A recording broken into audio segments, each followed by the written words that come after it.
Meeting your Disney heroes and dining on lots of good food certainly sounds like a dream, but before you go booking those character dining reservations in Disney World, there are a few things you need to know about first.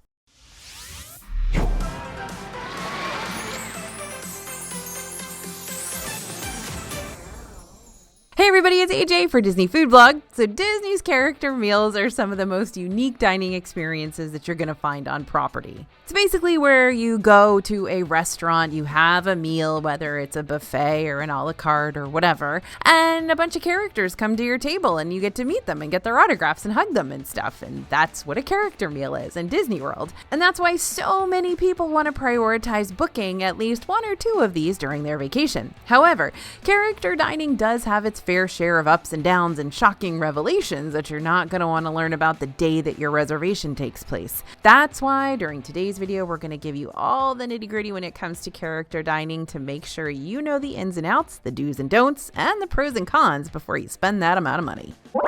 First up, characters vary depending on the restaurant. Not every single character dining experience is going to feature Mickey Mouse, or Minnie Mouse, or Goofy, or Donald, or Pluto. In fact, the only character dining experience that features every single member of the Fab Five is Chef Mickey's in the Contemporary Resort. Sometimes even Daisy shows up to join in on the fun too, making it the Sensational Six. So if there's a certain character that you're wanting to see during your meal, be sure to study up on who's going to be showing up where ahead of time. Along the same lines, not every character dining experience revolves solely around Mickey and the gang. A few examples for you.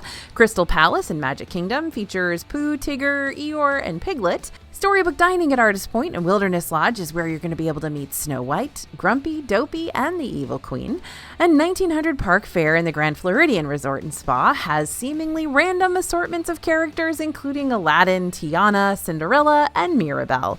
But the correlation between them is that they're each wish makers, there to celebrate the power of a wish. When you book a princess-specific character dining experience like Cinderella's Royal Table in Magic Kingdom or Akershus Royal Banquet Hall in Epcot, no princess is 100% guaranteed to show up besides Cinderella at her castle. She'll always be around to take pictures before or after your meal. So while princesses like Rapunzel, Ariel, Snow White, Jasmine, Belle, Merida, etc. could come around to greet you during your meal, these gals do rotate out frequently, so there's never a 100% guarantee who's going to show up while you're there. If you want a full list of which characters typically show up at which dining experiences, we got a whole chapter in our DFB guide to Walt Disney World Dining that's going to give you the full scoop on all of that. We're talking a really easy to follow spreadsheet of not just the restaurants and their featured characters, but also their locations, price points, meal types, the whole 9 yards.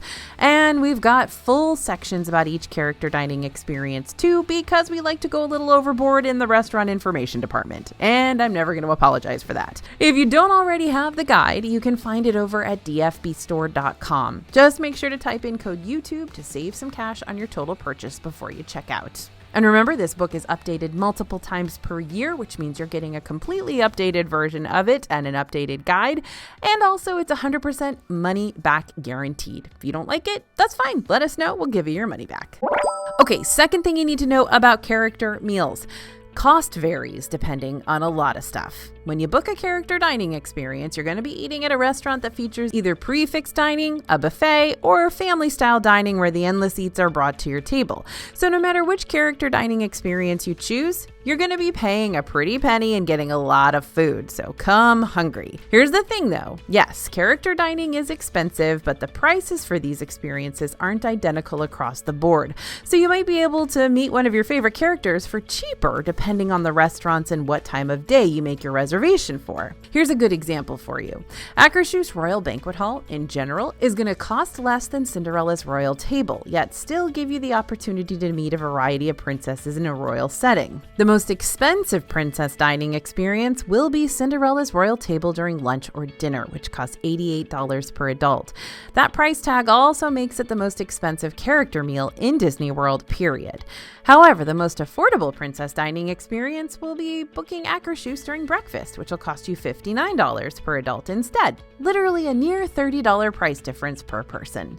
Typically, if a character dining experience is available for multiple meal times, breakfast is going to be your most affordable option to book. So if you're reserving a table mainly for the characters and not really for the super unique food spread, then breakfast will still give you that same one-on-one character interaction time, just with a more typical lineup of morning eats. Usually things like Mickey waffles and scrambled eggs and pastries. Even dining at Cinderella's royal table is slightly cheaper in the morning though, since breakfast at the castle will put you back $74 instead of $88. Every little bit counts.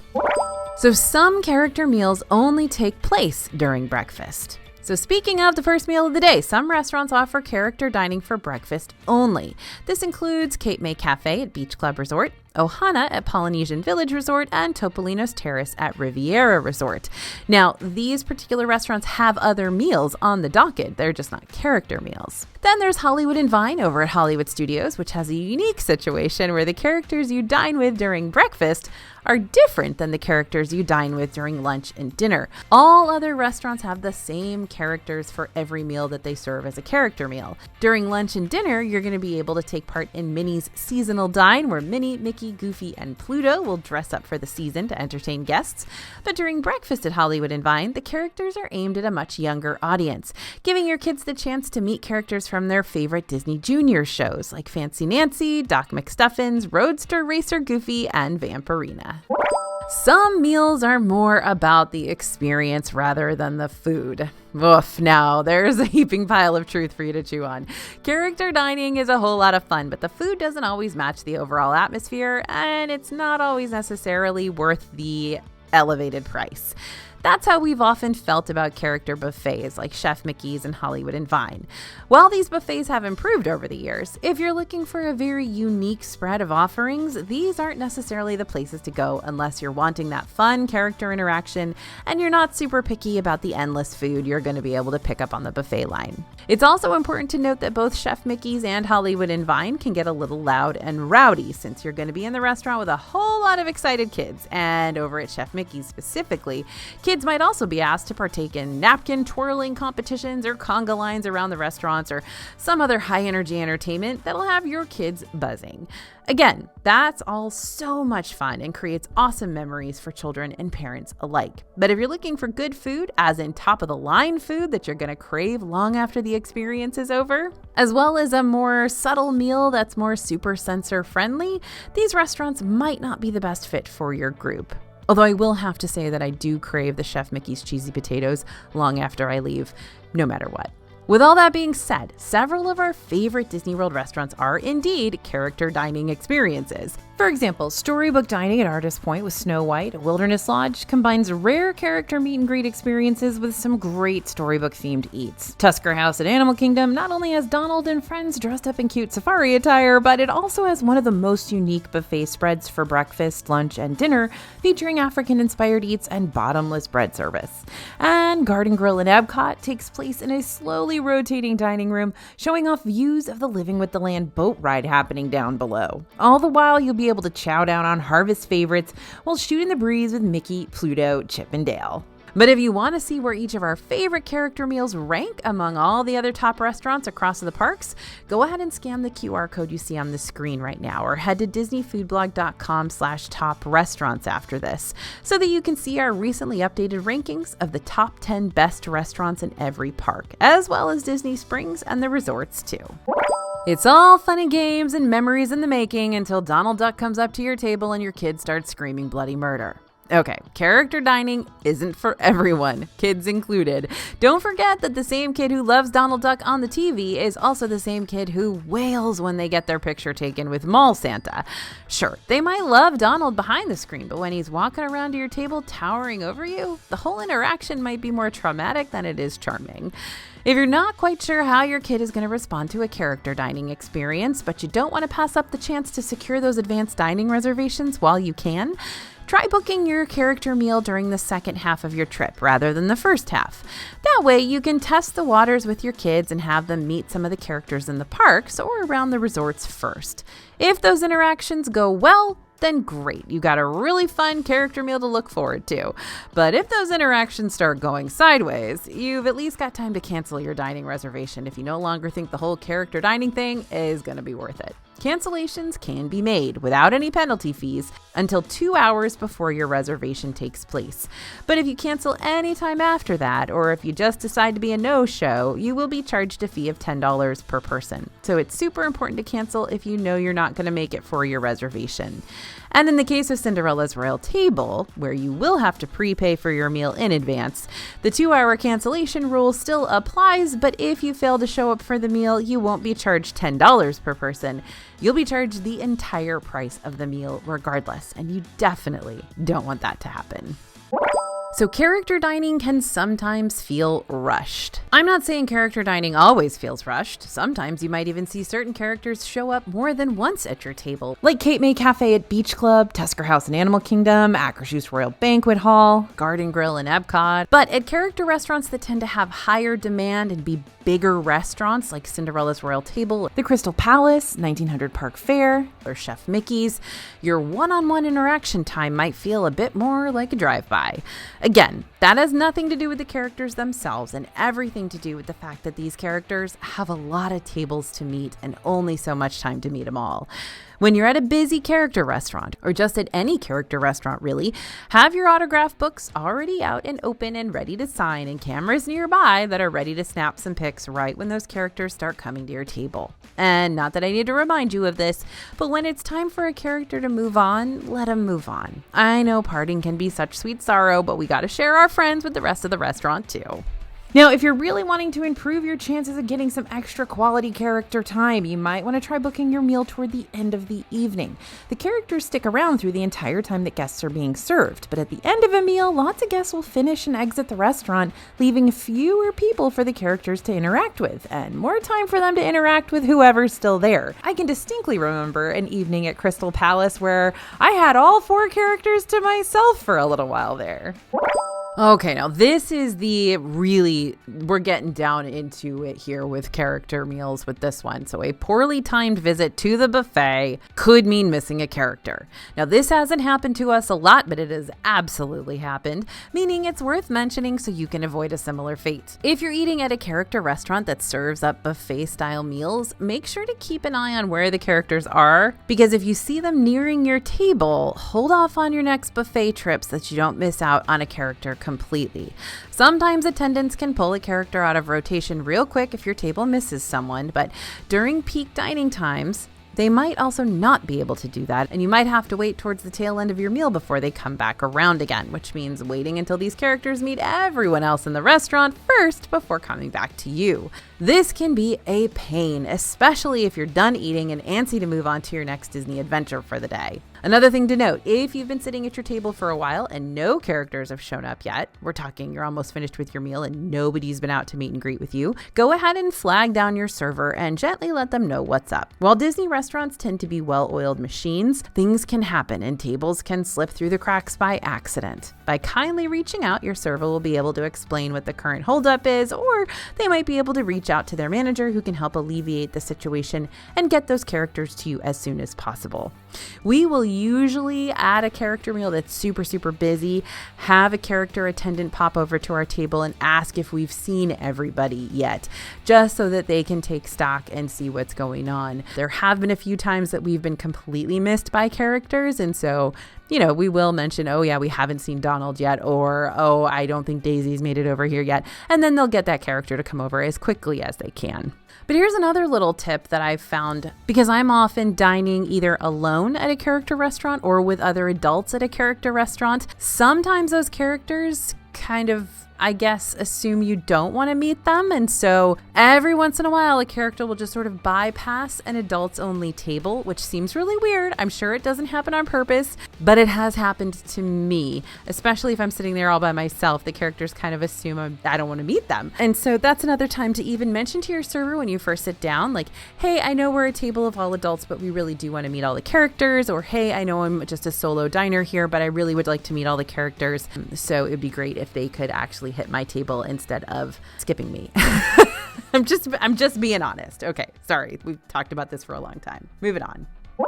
How many of you have heard about or eaten at Rell before? If you haven't, no biggie. A lot of people out there probably have no idea what I'm talking about, but let me catch you up to speed regardless so that we're all on the same page. Rell is a Michelin-recognized restaurant located inside the Four Seasons Orlando, which is not a Disney-owned hotel, but you'll still find it on Disney property, offering a lot of similar Disney hotel perks. Each evening, Rell offers a modern take on fine Italian cuisine, but even this sleek setting lets Disney characters occasionally get in on all the fun too. On Thursday and Saturday mornings, as well as select Tuesdays, Rell offers a good morning breakfast buffet with Goofy and his pals. His pals typically being Mickey and Minnie, by the way. And when Goofy isn't visiting for breakfast, the menu features a la carte selections in addition to the buffet. To make reservations for Rell, you'll have to call the restaurant directly at 407-313-6161. Just remember that you will need to arrange your own transportation over to the resort if you're not already staying there, since Disney's free transportation services will not drive you over to Four Seasons. You can drive to Four Seasons, but valet parking is required. Fortunately, valet parking is validated at the restaurant, so you don't have to worry about it being a hefty extra expense on top of your already expensive meal. So just a heads up, they will say you have to valet, they will say you have to pay for it, then you get validated at the restaurant. If you'd rather avoid the valet parking entirely, you can always book a rideshare service like Uber or Lyft to take you over to the resort instead. It is time to look at the facts. Character dining can be one of the biggest highlights of your whole trip. This is one of those exclusive opportunities where instead of waiting in a long line during your park day to meet one of your Disney heroes, they'll come up to you. And not just one character, lots of characters, often as many as 4 to 5 in just one meal. Think of how much park time you're saving by dining at a character restaurant instead of waiting 4 to 5 different times in lines that can get as long as 30 minutes each. And you get to meet these characters in an air-conditioned building where you're chowing down on lots of food while you're waiting. So that's good living right there. Character dining also often has a variety of food on offer that'll cater to all sorts of palates, adventurous, picky eaters alike. So you don't necessarily have to book a meal and worry that your kid who lives on Mickey D's and pizza slices isn't going to want anything while you're here. They'll find something to eat. And it's not just the characters and the food that you're going to have the chance to fall in love with, it's the restaurant itself too.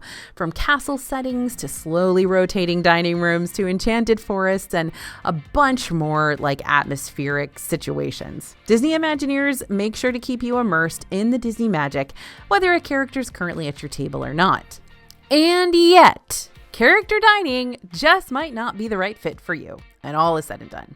Let's be real here. You don't have to book a character meal to meet Disney characters, especially characters like the Fab Five. These guys tend to make their rounds across all of Disney property, including popping up inside resort lobbies more and more frequently. So technically, you might not even have to pay for a park ticket to meet some of these characters, let alone an extra $60 per person for a meal somewhere. So if you're booking these expensive character dining experiences because you're worried you won't get the chance to meet certain characters otherwise, there's a high chance that's not necessarily true. That being said, it sometimes is true. Some character meals do offer rare characters that you more than likely won't see out and about during normal times of the year. This includes character dining like 1900 Park Fair if you're wanting to meet Aladdin and Tiana in different outfits other than their usual park get-ups. Breakfast at Hollywood and Vine for those rare Disney Junior characters, breakfast at Ohana where you can meet not just Stitch but Lilo too, and Storybook Dining with those 7 Dwarfs sightings. So it might be more worth the character meal if you know the restaurant you're booking is going to help you get some one-on-one conversations with more exclusive Disney characters. All in all, it's worth studying up on these restaurants before making any big commitments to any particular one of them. Know the cancellation policies. Figure out how to get out of it if it's not going to work out for you. You don't want to pay a good chunk of vacation money on a meal that you're not necessarily over the moon about with characters that you might end up seeing later on in your trip anyways, without having to pay an extra cent to see them. Okay, I think you're ready for anything that Disney's character meals could throw your way. But if you want to check out a lot of other solid dining options before you commit to any Disney restaurant, be sure to check out our other Disney dining videos already out now, like new rules for Disney World restaurants or the best things I ate in Disney World so far in 2025. And don't forget to download our free Top Restaurants guide over at disneyfoodblog.com/top restaurants so you can see how we really feel about some of these Disney's character dining experiences. Thanks for listening, everyone, and thanks for watching. As always, this is AJ for Disney Food Blog, and we'll see you real soon.